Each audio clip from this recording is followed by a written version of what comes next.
కోనసీమ వ్యాప్తంగా పల్లెల్లో సంక్రాంతి సందడి మొదలైందని చెప్పాలి. అయితే ప్రస్తుతం మనం కోనసీమ ముఖద్వారమైనటువంటి కొత్తపేట నియోజకవర్గంలోని రావులపాలెంలో ఉన్నాం. ప్రస్తుతం మనతో పాటు కొత్తపేట ఎమ్మెల్యే చిర్ల జగిరెడ్డి, ప్రభుత్వ విప్ కూడా ఆయన ప్రస్తుతం ఉన్నారు. ఆయనతో మాట్లాడదాం. సార్ చెప్పండి, ఏంటి సార్ ఈసారి చాలా డిఫరెంట్గా సంక్రాంతి సంబరాలని ప్లాన్ చేసినట్టుగా కనిపిస్తూ ఉంది మీ ప్రాంతంలో. ఏంటి సార్ స్పెషల్స్ ఏంటి?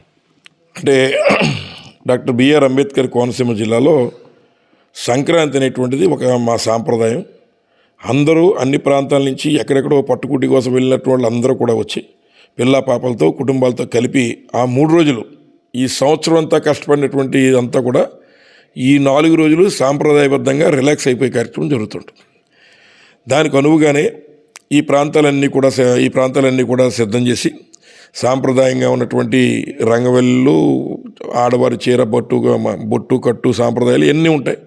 అలాగే గంగిరెద్దులు, హరిదాసులు ఇవన్నిటితో పాటు కోనసీమలో ప్రత్యేకంగా మరి ఏదైతే కోనసీమ ప్రధానంగా ఉన్నటువంటి ఫెసిలిటీ ఏమిటంటే ఇక్కడ ఇరిగేషన్ కెనాల్స్ ఎక్కువ, మాకు నీటి వసతి బాగుంది. గోదావరి మధ్యలో ఉన్నాం కనుక ఇక్కడ కూడా మరి ఎవరైతే మత్స్యకారులను ప్రోత్సహించే విధంగా, అలాగే స్విమ్మర్స్ని ప్రోత్సహించే విధంగా ఒక ఈ బోట్స్ కాంపిటీషన్ పెట్టాలని కేరళ తరహాలో ఇక్కడ కూడా ఒక బోట్స్ కాంపిటీషన్ పెట్టాలని చెప్పి మొన్న ప్రయోగాత్మక కార్యక్రమం చేసి సక్సెస్ అయింది. అలాగే రేపు కోనసీమ వస్తున్నటువంటి అతిథులందరికీ వారికి ఫ్యామిలీస్తో వచ్చి చూసే విధంగా ఈ కాంపిటీషన్స్ జరగబోతున్నాయి. ముఖ్యంగా ఏదైతే ఆత్రేయపురం మండలంలో ఈ యొక్క ఇతర రాష్ట్రాల నుంచి కూడా కొంతమందిని ఈ యొక్క ఈ బోట్ కాంపిటీషన్లో పార్టిసిపేట్ చేసినటువంటి టీమ్స్ని ఇన్వైట్ చేయడం జరిగింది. వారందరినీ ఇక్కడికి పిలిచి తద్వారా ఒక హెల్దీ కాంపిటీషన్తో అక్కడ అవి కంప్లీట్ చేసి వారిని ప్రోత్సహించే కార్యక్రమం. అలాగే కొంతమంది స్విమ్మర్స్ను కూడా మా ప్రాంతానికి ఉన్నటువంటి వారిని మాత్రమే పెట్టడం జరిగింది. వారికి కూడా స్విమ్మింగ్ కాంపిటీషన్స్ పెట్టి వారందరికీ బహుమతులు ఇచ్చి ప్రోత్సహించాలి. ముఖ్యంగా యువత అంతా కూడా పెడదలో పెట్టకుండా ఈ రకమైన మంచి కార్యక్రమాల్లో వారందరినీ భాగస్వాములు చేయాలని, అలాగే దీని అందరికీ ఇన్స్పిరేషను మెయిన్ ఏదైతే జగన్మోహన్ రెడ్డి గారు ఆడుదాం ఆంధ్ర అనేటువంటి కాన్సెప్ట్ తీసుకొచ్చారో అందులో భాగంగానే దీన్ని కూడా ఇంక్లూడ్ చేసి మేము ప్రత్యేకంగా దాని మీద శ్రద్ధ పెట్టి దీన్ని మా ప్రాంతానికి మరి ఎవరైతే ఆ రోజు కోనసీమ ఈరోజు సిరి సంపదలతో వర్ధిల్లడానికి ప్రధాన కారణమైనటువంటి మరి కాటన్, ఎవరైతే సరర్దర్ కాటన్ పేరు మీద మరి ఈ కార్యక్రమం చేస్తున్నాం. అలాగే కల్చరల్ యాక్టివిటీసు అవి ఏమన్నా పెట్టి అవి కూడా మరి ఉన్నటువంటి అల్లూరి సీతారామరాజు గారి పేరు మీద ఈ కార్యక్రమాలు చేస్తే బాగుంటుంది అనేటువంటిది మా ఆలోచన. సరే, అయితే ఈ వాటర్ స్పోర్ట్స్ అనేది చాలా కీలకమైన పరిణామంగా చెప్పవచ్చు. అయితే ఈ ప్రాంతంలో నిర్వహించేటువంటి ఈ క్రీడలకు సంబంధించి ఎటువంటి సేఫ్టీ మెజర్స్ తీసుకుంటున్నారు? ఎటువంటి శాఖల మధ్య ఎటువంటి సమన్వయం చేస్తూ ఉన్నారు? మొన్న రెడ్ క్రాస్ ద్వారా ఒక ప్రయోగాత్మకంగా మొన్న ఈ కార్యక్రమం చేసినప్పుడు ఈ యొక్క డిపార్ట్మెంట్స్ అన్నీ కూడా ఇన్వాల్వ్ చేసి వీలైనంత వరకు ఎక్కడ ఎటువంటి అవాంఛనీయ సంఘటనలు జరగకుండా ఇవి చక్కగా చేయడానికి ఒక ట్రయల్ రన్ చక్కగా రన్ అయింది.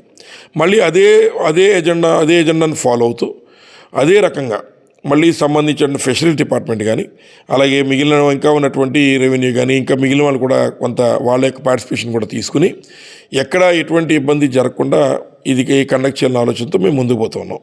అయితే ఎన్ని టీమ్స్ వచ్చే అవకాశం ఉంది? మెయిన్ కేరళ తరహా వాతావరణం ఇక్కడ కూడా మనకి అందుబాటులో ఉంటుంది.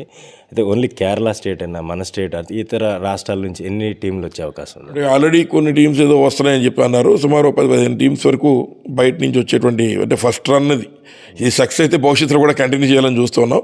సో అంటే దీనికి కొంచెం ఖర్చుతో కూడుకున్నటువంటి పని ఇవన్నీ, అంటే ఆ రకమైన బోట్స్ సిద్ధం చేయడం ఇవి కొంత ఇబ్బంది కూడా ఉంది. సరే, ఏది ఏమైనా ఎంతో దూరం నుంచి వ్యయ ప్రయాసాలు కూర్చి తమ సొంత ప్రాంతానికి వచ్చినటువంటి వాళ్ళకి వాళ్ళ ఫ్యామిలీస్తో పాటు ఎంజాయ్ చేయడం కోసం, ఫ్యామిలీస్తో పాటు ఈ సాంప్రదాయ ఈ యొక్క కేవలం ఈ కోడి పందాలని అదేవిధంగా ఇంకా ఈ రంగవల్లి వీటితో పాటు మా ప్రాంతానికి ప్రత్యేకత ఉండాలనే ఉద్దేశంతో ఇవి కూడా యాడ్ చేస్తూ ఉన్నాం. ఈ ఆడుదాం ఆంధ్రలో జగన్మోహన్ రెడ్డి ఎలా అయితే 5 క్రీడల్ని ఇంక్లూడ్ చేశారో అట్లాగే దీన్ని కూడా మరి ప్రజలకు చేరువ చేయాలనే ఆలోచనతో ఈ కార్యక్రమం చేస్తున్నాం.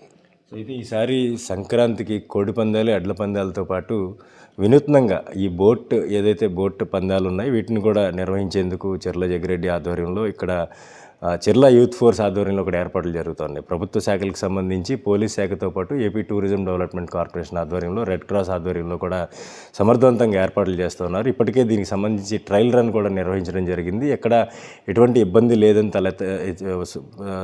కనిపించడంతో పూర్తి స్థాయిలో దీన్ని క్రీడగా నిర్వహించేందుకు ఈ నెల జనవరి నెల 13, 14, 15 తేదీల్లో ఇక్కడ నిర్వహించేందుకు ఏర్పాట్లు చేస్తున్నారు. కొత్తపేట నుంచి నేను శ్రీధర్, ఐటెం న్యూస్.